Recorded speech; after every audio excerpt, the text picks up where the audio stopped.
So this week, Tell Me I'm Wrong is the Sonic the Hedgehog movie with Scotty Moe at the helm here. So, Scotty, what is it that you're going to tell? What is it that you're flying in the face of, basically? Get ready to be hated by the internet, Scotty. Yes. Prepare yourself. Bring it the hell on. Are you kidding me? I don't think the Sonic movie is as great as everyone thinks it is, and I honestly don't think it's that great of a movie. What? You told, like, the way you said it before is like you like really don't like this movie. There's characters you probably hated in this movie. Yeah. So when we talked about it previously, we had a couple of us on, and in retrospect, we probably should have had less people than we did, just because there was so many, not back and forth, but just too much. Rachel and I saw it twice. Okay. Saw it opening day, and walked out of there thinking, like, that was, I don't know, it was all right, I guess.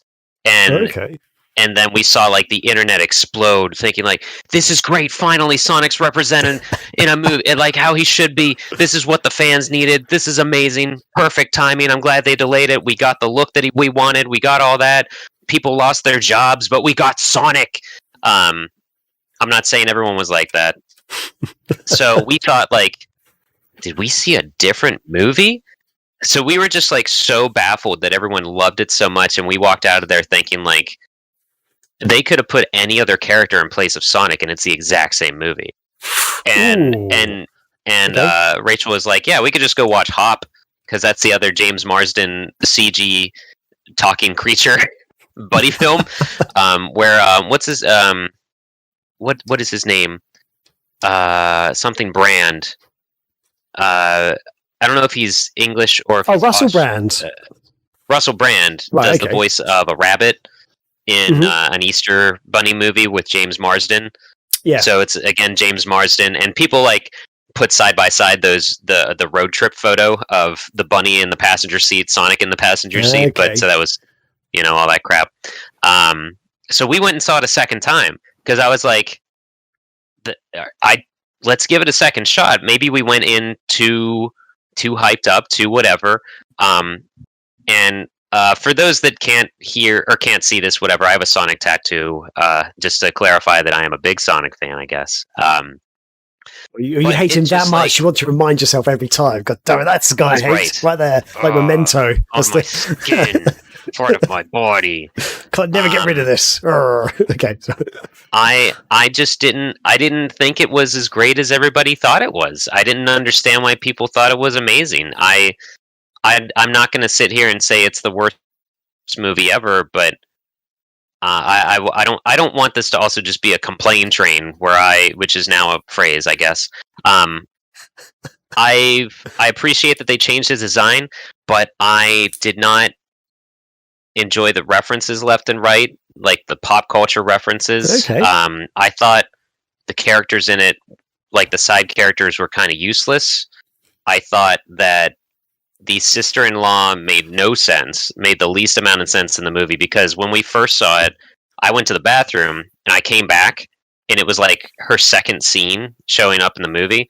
And I asked Rachel, I was like, did they introduce her when I was gone? And she was like, no, no, you didn't miss anything. I was like, who is this lady? And then the last thing I'll say, it teaches kids to not follow their dreams.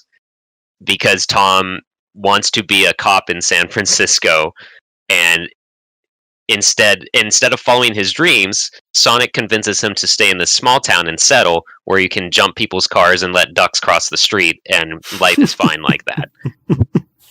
So I didn't think that was a great message for children, but interesting. Jim Carrey's fun.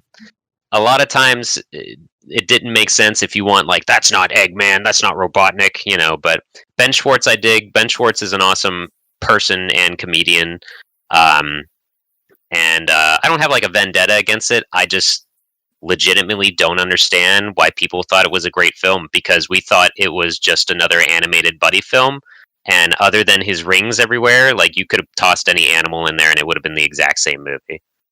Okay, interesting. So I hope I don't sound like I'm just raging because I didn't want it to just be a screaming Twitter feed of my point of view.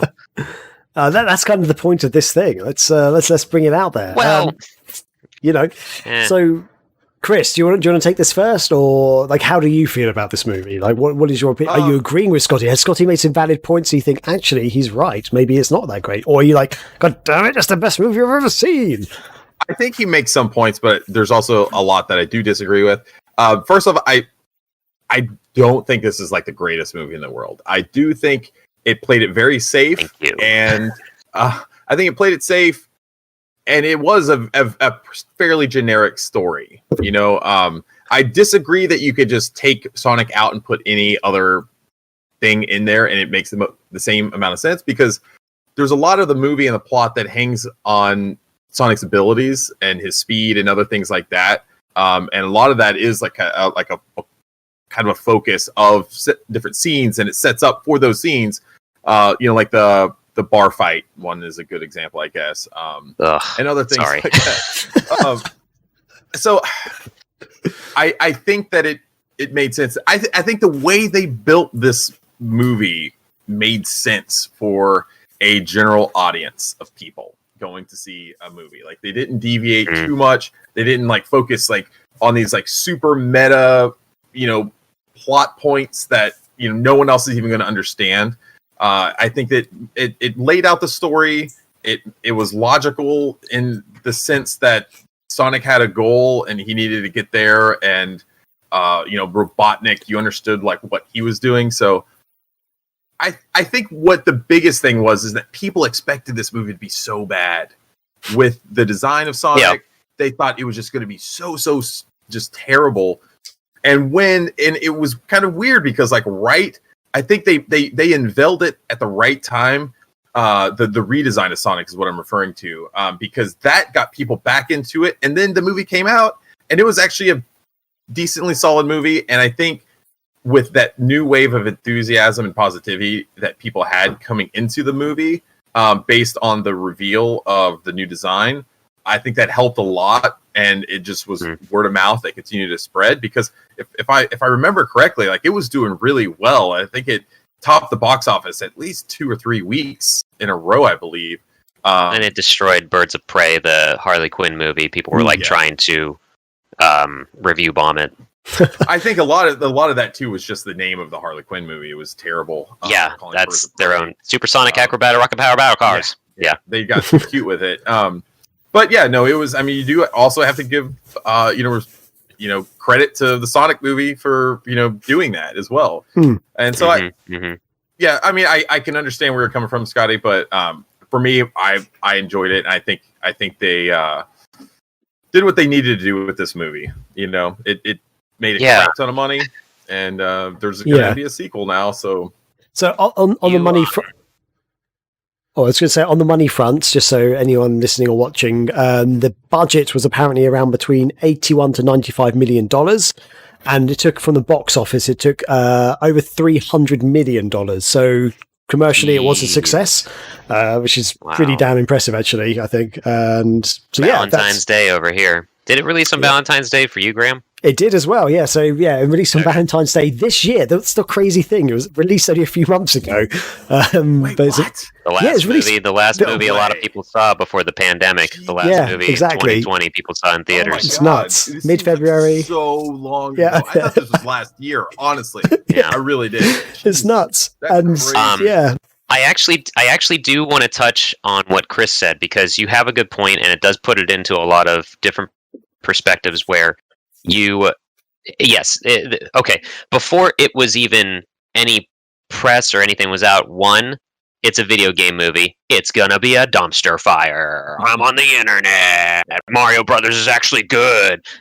All that stuff. But I forgot about that. And then also, when the marketing came out, it did nothing but help this, because it was so horrifying what he looked like with his physique and his weirder nose and the teeth. We'll never forget about the teeth. Just like his Sonic doesn't have fucking thighs or biceps. Like, what's going on?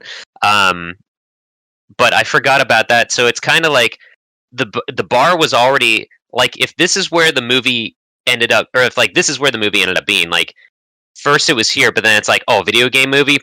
Oh, look at that marketing. What his teeth? Like it goes lower and lower to the point that when it comes out and it's a decent movie, I think that also played a part in this is great. Partially.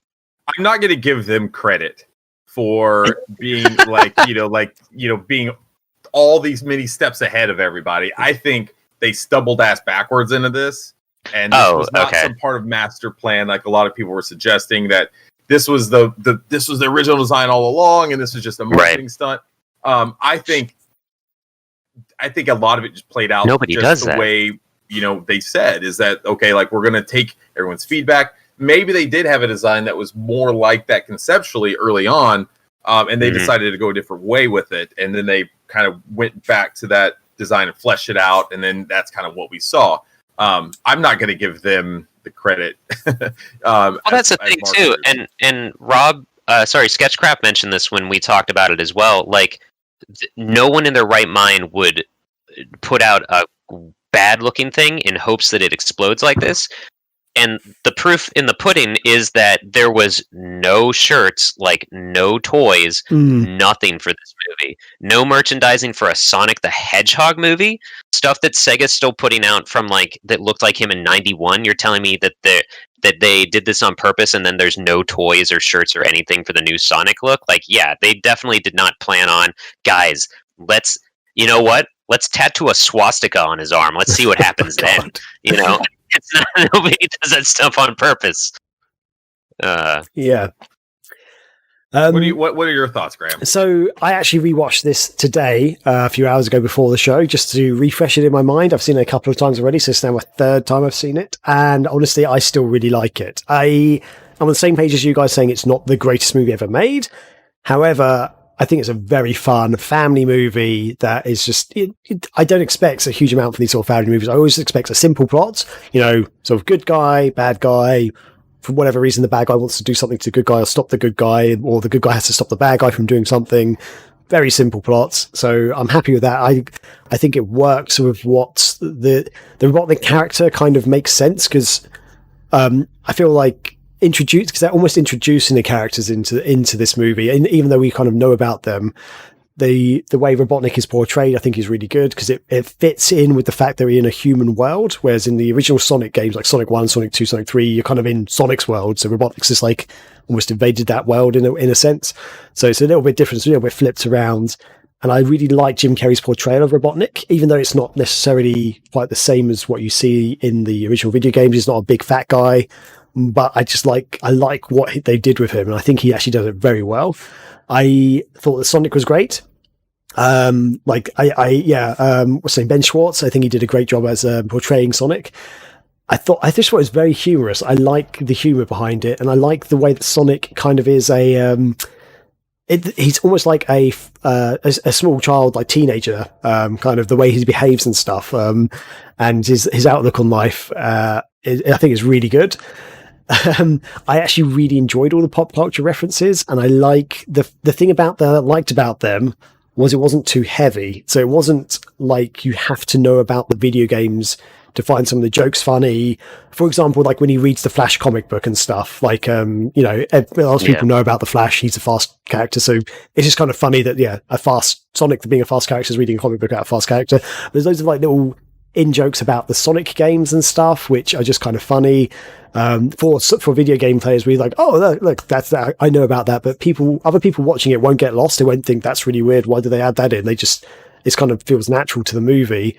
But then there's other things that are funny for newbies to Sonic. For example, what's his name? Crazy Carl, who is the only person in the town who's ever seen Sonic before. He draws a picture of what he thinks Sonic looks like, and they've basically taken the Sonic the Hedgehog meme, that really bad drawing of Sonic. He's basically holding it up, and that's what they're using. And people who don't know really about Sonic, the Sonic meme, they just see that and they just think it's a funny drawing. So the joke rings both ways, basically. So for fans of Sonic and who know about the meme will be like, haha, that's pretty funny. Whereas other people, he's just done a really bad drawing, but it's still funny for them as well. So I still think that's Will Forte. I don't care what anyone says. Okay. That plays him. I hope what they do in a future Sonic game is I would love to see the scene when the dancing scene with Robotnik, but done with the video game form of Robotnik, where he's all fat and stuff, but he's still doing the same thing with the music and everything. I think that would be perfect. I would love to see it could happen. Or just someone make it. I mean, what are we waiting for? That's what the internet's for. Go out and make that. Why don't we have it? Yeah. I just generally think it's as a fun movie. It's I like that bar fight scene. I know Scotty, you sort of groaned when Chris mentioned that. I thought that was very good. It's so stupid, but it's so fucking dumb that they're like, we're running from the government. We can kill an hour in a bar. I just got off the phone with the government agent that's chasing me. Let's kill an hour in a bar. It'll be fine. It's the bucket list, Scotty. It's the bucket list. While I'm listing plot holes, though, at the end, he could, when they get to San Francisco, why couldn't he just run up the side of the building with his Sonic speed and get the dumb bag of rings? Also, he did say something he couldn't do that for some reason. Something about the elevator. It didn't make sense. And then when they walk into the ground floor of the building that his bag of rings is on top of, he had just met up with his girlfriend or wife. I don't remember. At his sister-in-law's house, and she's like, "What are you doing? You're all over the TV. You're a national felon or whatever." Blah blah blah. They think they claim he's a terrorist. Walk into the lobby, and yet when they walk into the lobby of this, he shows her his ID, the lady at the desk, and she just, I guess, wasn't keeping up with current events to know that he's being hunted by the government and everything. So go right ahead, Wyoming cop. That's that bit I was, when I rewatched it today, I was like, actually, yeah, she would, because he's been announced as a national terrorist or whatever, he's a national threat.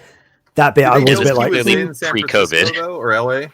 I don't think they didn't know he was there at that time, that they knew he was on the run. He had been on the news. So. When they're in the motel, he saw himself on the news being portrayed, and so I guess they would make national news saying there's a terrorist and this guy's on the run. So that was one bit I was a bit like, I don't trust people keep up with the news that much anymore. if it wasn't put on Twitter, then you're just not going to know. But I have a question for you, Graham. Okay. Do you have Olive Garden in the United Kingdom? No, we do not. Did any of those jokes make sense to you? I kind of know them from American pop culture references, like movies and TV shows. So some of it did make sense. So yeah, when he gives him like they give them the Olive Garden card and stuff or whatever. That was like, I kind of thought those funny. Two things were cringy as hell. when he says to his wife, when she says, because when you're here, he goes, your family. I'm like, oh God, yeah, that's how everyone talks.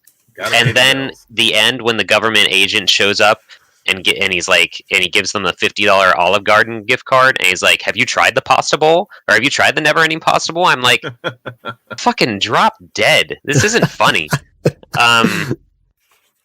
But I'll give it two individual thumbs up for each of these jokes.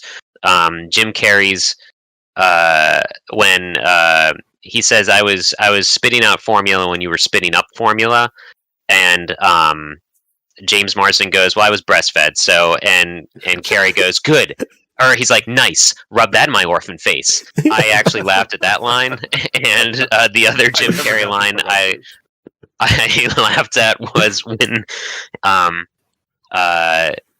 he said, oh shit, he's like, something is now, it's not time to talk, it's time to push buttons, or something like that. Yeah. And that made me laugh for some reason. What's that line? I forget it now. Yeah, it's basically he says, like, now's not the time to talk, it's time to push buttons or something. Yeah. Yeah, but I guess that made me funny because he was actually mad, and that's the best comeback he could say was, it's time to push buttons, and how he says it through his teeth was great. Yeah. But I hate the pop culture references. Like, when Sonic's on one of those drones and he goes, can you believe Amazon is going to deliver packages with these things? And how he says, I feel like I'm in Fast and the Furious. It's all about family, Tom. I'm just like, oh, I love it. I love doing this stuff. This is so fun. So am I, but I hated that.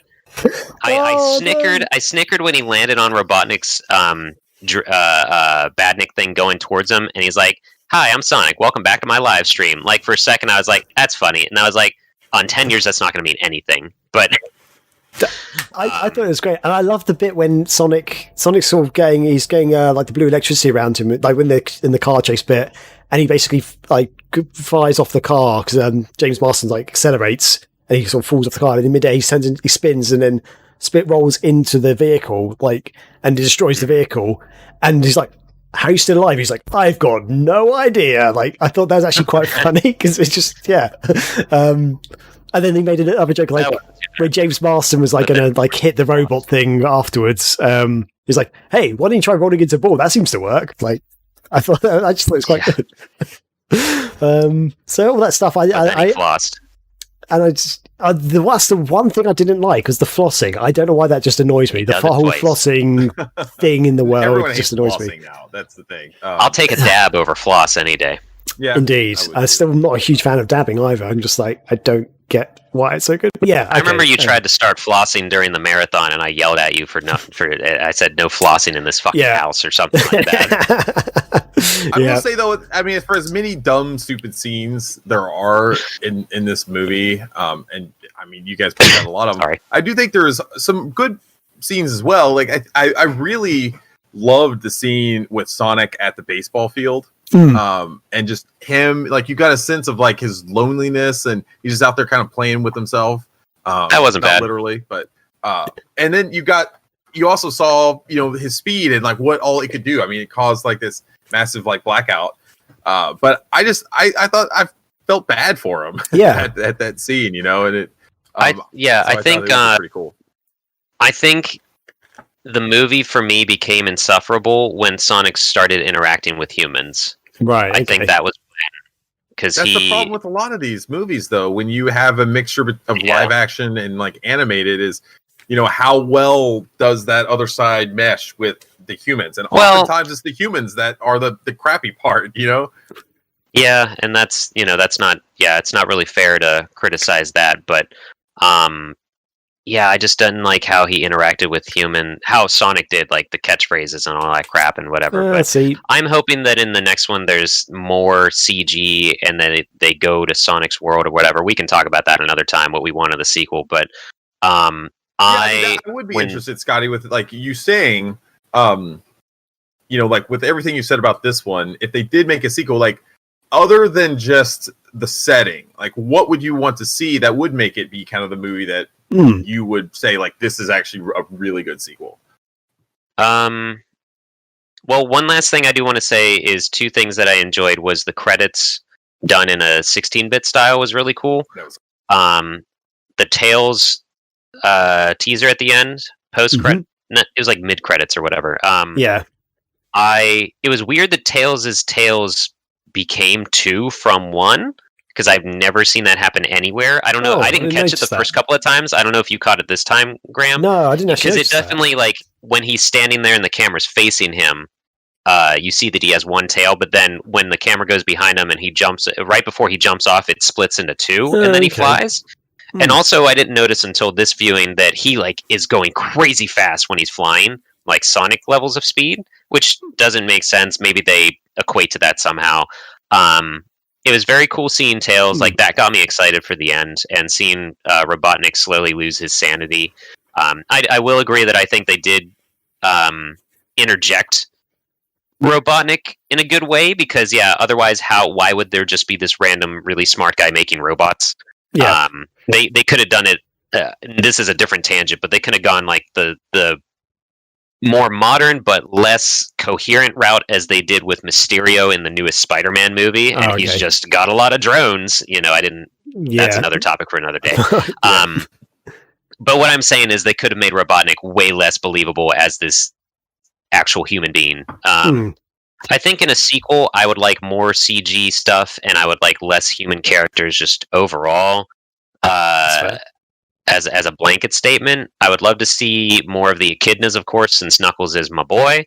And I would like to see Sonic smash more stuff. Like if I could pick favorite parts of the movie, it's when he's being a badass, like skating around on those hovering saw blades and stuff, like stuff like that.